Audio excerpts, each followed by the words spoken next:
welcome to Cold Spring Harbor. This, in the 1850s, this community was a whaling port. Whalers gathered here and they go on 2- and 3-year journeys. Their families resided here when they were in Guam.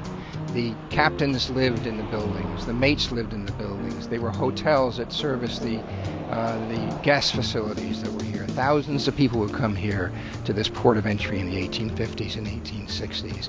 There's no place like it anywhere. The entire community is on the National Register of Historic Places.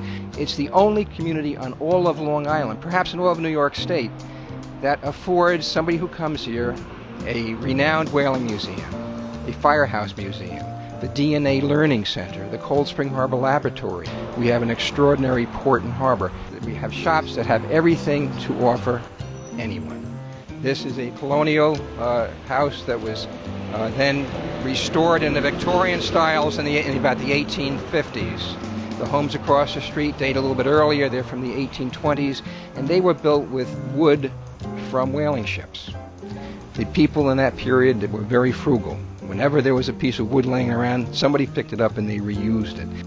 We're standing in front of what used to be the Methodist Church in town. It was built in 1842, and it served the community for many, many years until around the mid-1990s, when it was sold to the Society for the Preservation of Long Island Antiquities. So now we're in front of the Huntington Antique Center. This is a confederation of about 20 different dealers who collaborate together and have little booths where they show or sell very, very beautiful and fine antiques. We are now in front of the honeymoon cottages. At least that's what they were called back in the mid-1800s. And so why they call them the honeymoon cottages, simply that when people first got married in town, for some reason, the honeymoon couples always ended up living in one of these two buildings. We're standing in front of the First National Bank of Long Island. This building was originally the first telephone exchange in Cold Spring Harbor, and our community is thrilled to have it. We're now in front of the Captain James Cook House. Again, this was built in the mid-1800s, and typical of all of our little stores in towns and shops in town, you have different operators or different businesses in this facility. You have the Sam Hall interior designer. We have a wonderful gathering of folks who offer wellness and health in this building. You're now looking at one of the oldest buildings in Cold Spring Harbor, one of the two oldest. This was constructed in 1790 and originally was a hotel. The sailors would live up in the upper rooms on this. If you can see, the third floor windows are very, very tiny. Basically, it's an attic. They would live up there, and the people of means would live on the different levels. And over the years, this was transformed from a hotel into stores. In some of these buildings, you'll find the stairs are a little bit crooked, the floors are a little bit uneven.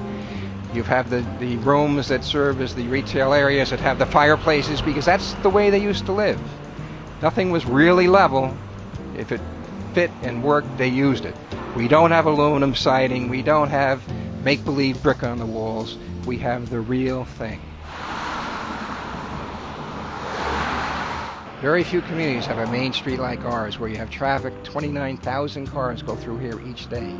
Between the Whaling Museum, which entertains about 30,000 students a year, we have the Fish Hatchery, which has 10 to 15,000 people that visit it. We have the Cold Spring Harbor Laboratory, which each year invites and welcomes over 8,000 scientists from all over the world. We afford all Long Islanders a very special place and a very special piece in the history of Long Island. So please come back and visit us at any time.